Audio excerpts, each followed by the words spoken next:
So my name is Shoshana Telner, and I'm a classical pianist, and originally from Ottawa, Ontario, and I moved to Hamilton about 8 years ago. Now I'm living in Toronto, and I'll be doing a concert on February 27th with the violinist Jacques Israelievitch, and we're looking forward to it. Nowadays, I really like to be inspired by my experiences. If I experience something very exciting, and then I'm playing a piece that's very exciting, I try to think about that rather than just thinking about like the notes and the tempo and the dynamics, they're all very important, but I think it's very important just to have these inner feelings and travel and experience food, and that a lot of that is my inspiration.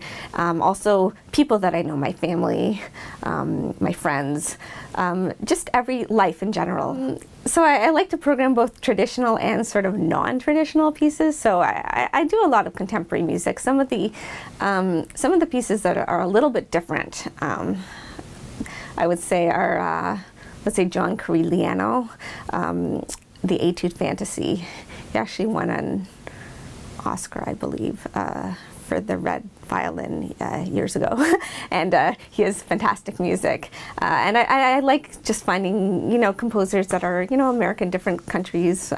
Another piece is Carl Vine, who's from New Zealand, and he has some piano music which is just quite wonderful. So I like finding these composers that aren't always played around our area and programming them in.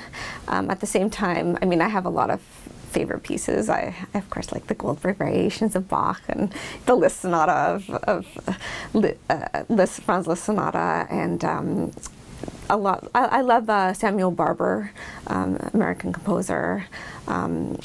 I have a lot of likes. Of course, I like the late Beethoven sonatas, and I do try to program these pieces into my recitals, but I also try to counterbalance them with new pieces that people have not really heard all that often. Jacques Israelievitch and I met so almost a year ago. I was playing a concert in St. Catharines, Ontario, and he was actually invited as a guest to just do a quick encore at the end based on what the music that I had chosen to play.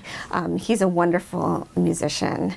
He was concertmaster of TSO of the Toronto Symphony for many, many years. And he came to the concert. I think he might have even just come at intermission because he was coming in a snowstorm from Toronto.